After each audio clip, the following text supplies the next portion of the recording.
You might not like it, but endgame instance PvE is not only a staple of MMORPGs but a requirement in 2024 and onwards. Every successful MMO has it right now. WoW has engaging and challenging content with raids and Mythic Plus that are essentially an esports of themselves. Final Fantasy has dungeons and raids that immerse you in the story so much that it makes you feel like you're saving the world from the impossible foe. Old school RuneScape has so much content I can't even begin to list it in here. New World has mutated expeditions and it's trying with a new raid, and Throne Liberty has bosses that really push what we come to expect from MMORPG bosses.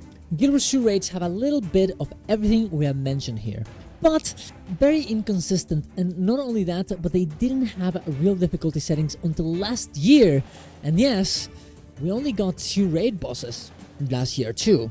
The last raid was not even a raid, but instead on strikes, which are single boss instances. The last raid was, let me check, oh yes, 1900 days ago, almost 2000.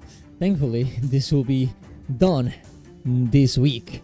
It's gotten so dire that, of course, we have this website that counts every day from the last raid that was published. I'm sorry to say it, but not having a consistent raid schedule is probably one of the biggest reasons for people outside of the community to think Guild Wars 2 is dead. This is why this week's raid is so unbelievably important.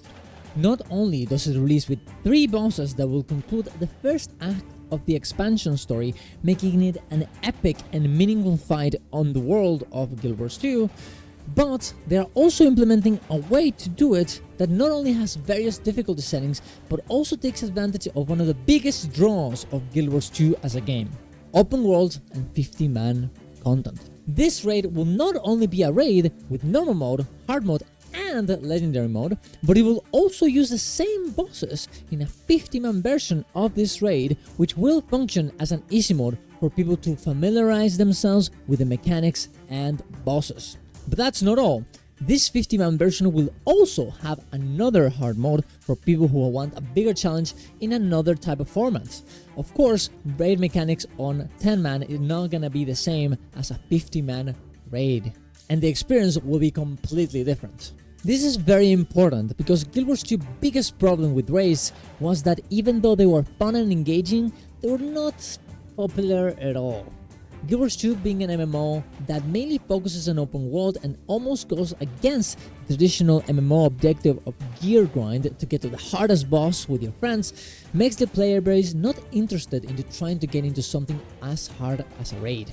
That, coupled with the lack of difficulty settings and the difficulty of the combat system, meant that raids in Guild Wars 2 were less popular than, oh my god, even literal PvP, which is insane because most games right now, specifically MMORPGs, do not have any PvP in them, because it's not very popular at all. Man, even Throne Liberty, which is a PvP focused game, has a lot of PvE to do as well. Would it really be worth it for a company to make content that costs months and hundreds of thousands of dollars? Yes, that's how much it costs to make a raid, to make content for almost no return in player activity or money. Of course not. It would be completely insane and the worst business decision in the history of gaming, which honestly is what they did from the previous raids, as they were not working out, people were not playing them, but they still did it because they thought this is what we want to do, which I personally found very respectable, even if it's a bit naive. This new method ensures that it's always worth for Arinet to make this content, as it will be reused in open world, as well as making it accessible for everyone, even the people who don't like instance content. There's a lot of people who absolutely hate raids in Guild Wars 2 as they came from other MMOs and they want to deal with it at all. So giving them open world so they can, play the same content and not be wasted in only the people that like raids is a great idea. Now, there is only one big problem with this format. Oh my god, we're getting the same 3 bosses over and over again the entire expansion. We have the same bosses in the story, the same bosses in the open world meta, the same bosses in the Convergence normal mode and hard mode, and we have the same bosses on the normal mode for the raid, the hard mode for the raid, and the legendary version of the game. Oh my god, please just give us something else. I am begging you, Internet. Janther Wilds, more like Janther Crabs, man. These crabs are all over the place. I'm fucking crabbing, dude. I'm crabbing. I'm gonna crab. I'm gonna crab. Nobody is saying reusing content is a bad thing. In my opinion, it would be awesome if Ened went and reused every boss in open world into a 50-man instance boss, single instance boss, and raid. Man, imagine a Bog Queen raid, guys. Holy, or a strike of it. That would be so cool. The tunnel boss at the end of Jail Delves being a raid as well. Oh my god, that would be there's so many cool bottles that we just don't use ever.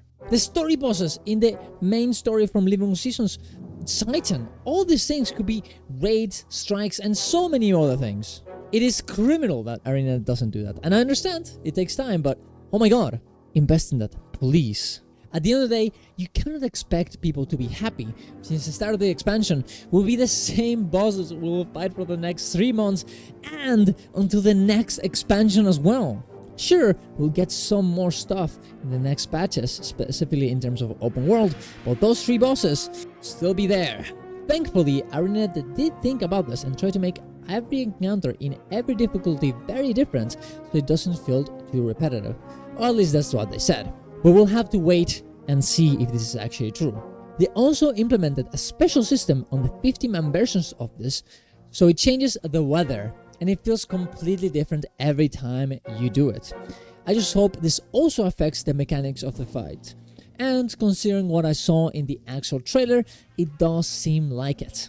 We'll have to wait and see how this turns out, but I think it has potential to really put Guild Wars 2 back in the MMORPG map. Until then, subscribe to the channel so you can get notified when the conclusion of this is after the raid comes out. Thank you very much for watching, guys. Tell me what you think about this whole thing. Subscribe to the channel for more content like this.